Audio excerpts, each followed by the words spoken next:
So high. তো আজকে salmon মাছ তোমরা দেখেছিলে কি আগের দিন ভেজেছিলাম, আজকে আমি তরকারি করব।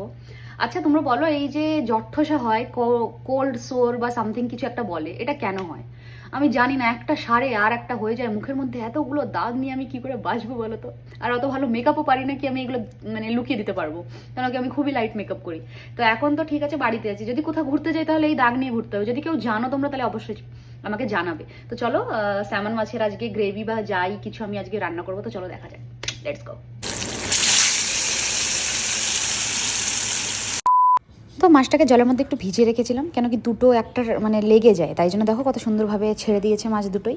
আর এই দুটো মাছকে আমি আজকে ধুয়ে নেব, কেন কি অনেক দিন ফ্রিজে থাকে, দেন বাইরের মাছ, সামুদ্রিক মাছ একটু উগ্র হলেও এই গন্ধটা কেটে যাবে। তো সব থেকে আগে আমি এই আঁশটা ছাড়িয়ে নিচ্ছি। তো আঁশটা বেরিয়েছিল, অনেকেই আঁশ বেরিয়েছিল। এগুলো থাকে বিনা ছালেরও পাওয়া যায়, নেক্সট দিন আমি ওটা নিয়ে আসবো। আজকে তো ফার্স্ট, তাই জন্য কিছু বুঝিনি। আঁশ ছাড়ানোর পরে যখন গরম জল থেকে ধুলাম পুরো মাছ, এইখানের বেসিনে যেই কলে জল আসে ওটা গরম জল ঠান্ডা জল দুটোই আসে। তো গরম জল থেকে যখন ধুলাম পুরো একদম পরিষ্কার হয়ে গেছে। তারপর লেবু আর লবণ থেকে একটু মানে 5 মিনিট মাখিয়ে রেখেছি, দেন ধুয়ে ফেলেছি। দেখো একদম সুন্দর হয়ে গেছে মাছগুলো, গন্ধও ছিল না কোনো। তারপর ধুয়ে ভালো করে একটু চিপে ভালো করে কালো মরিচের গুঁড়ো আর লবণ আর একটু হলুদ মাখিয়ে রাখবো। তারপর তেলটাকে গরম করব আর তারপর এক এক করে ছাড়বো। এই মাছগুলো একটু ভেঙে যায়, তাই জন্য যদি কোনোদিনও তোমরা রান্না করো তাহলে যারা মাছ রান্না করতে পারে তারা তো জানেই কত আরাম থেকে করতে হয়। আর যদি যারা কেউ নতুন করে তাও একটু মানে আস্তে আস্তে করে করো, যেন না মাছ ভাঙুক।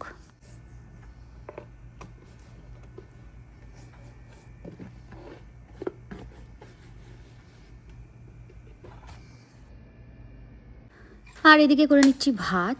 ভাতগুলো ঝরঝরে হয়ে গেছে। তো আমার এই কড়াইতেই রান্না করতে হবে মাছটা, কেন কি আমার কাছে একটাই কড়াই আছে। তো এটাকে ধুয়ে নিয়েছি, তেল দিয়ে দিয়েছি।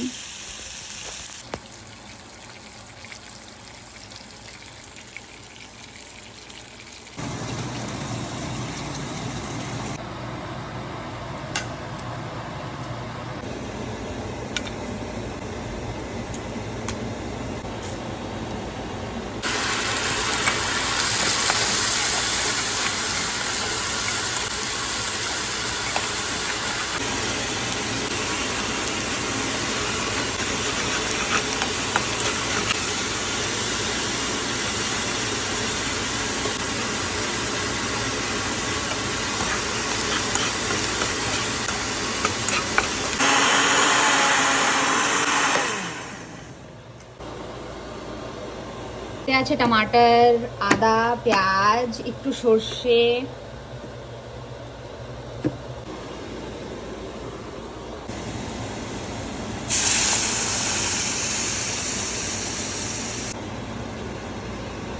অন্য বাঙালি হলে এটা হয়তো বেগুন দিয়ে করতো, বাট আমার বেগুনের তরকারি একদম পছন্দ না। অনেকে ইলিশ বেগুন, এই বেগুন, ওই বেগুন করে, আমার একদম ভালো লাগে না। বেগুনের শুধু ভর্তা ভালো লাগে, আর কখনো কখনো ভাজা। তো মাইক্রোওয়েভে ঢুকিয়ে দিয়েছিলাম, বেগুনটাও হয়ে গেছে আমার। আর একটু আমার কাছে আলুও ছিল আধা সেদ্ধ। আর এইদিকে আমি গ্রেভিতে একটু দই দিয়ে দিয়েছিলাম, তোমাদের বলতে ভুলে গেছি, দেখিয়েছিলাম। তো দেখো গ্রেভিটা একটু ঘন ঘন হয়ে গেছে। মাছ যেহেতু খুব সুন্দর করে ভেজে নিয়েছিলাম, এখন মাছটা ঢালবো আর একটু হতে দেবো। আর আমি সব সময় কোনো তরকারি রান্না করলে অনেকবার টেস্ট করি, কেন কি আমি তো পার্টিকুলার জানি না কোন মশলা কোন সময় দিতে হয়। তো আমার মানে স্বাদে জিভে লাগে কি হ্যাঁ কোন মশলাটা কম আছে বেশি আছে, তো আমি এরকম দিতে থাকি কি হ্যাঁ এখন, যেমন কি এটা একটু লঙ্কার গুঁড়ো কম মনে হয়েছিল, তো আমি আর লঙ্কার গুঁড়ো আবার মিশিয়েছিলাম, নুন মিশিয়েছিলাম। তো যাই হোক, তরকারি কমপ্লিট। আর এদিকে আমি সার্ভ করে দিচ্ছি।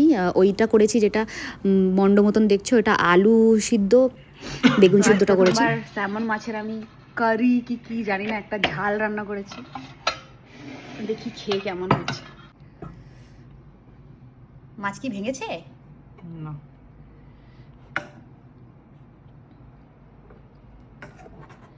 নাও দুটো পিস নাও। আগে একটা খেয়ে দেখি, ঝোলটা তুলতে পারছি। আমি তুলে দিচ্ছি। আরে ইয়ার কিছুই পারে না, আরে ইয়ার। তুই কি ছোট বেবি?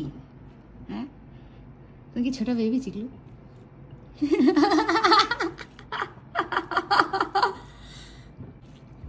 আমি ওয়েট করছি কি কেমন হয়েছে, আমাকে জানাবে।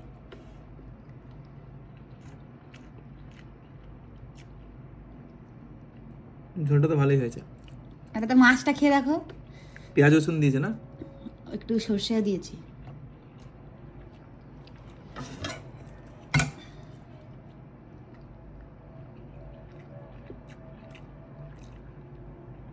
দারুণ। হ্যাঁ সত্যি একদম।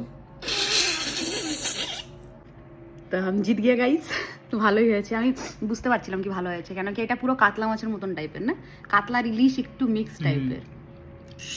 আর ডিম সিদ্ধ করে মাঝখান থেকে ভেঙে এটার তরকারি বানিয়েছিলাম। তো আজকের দিনটা এরকম কাটলো, দেখা হচ্ছে নেক্সট ব্লগে, টাটা।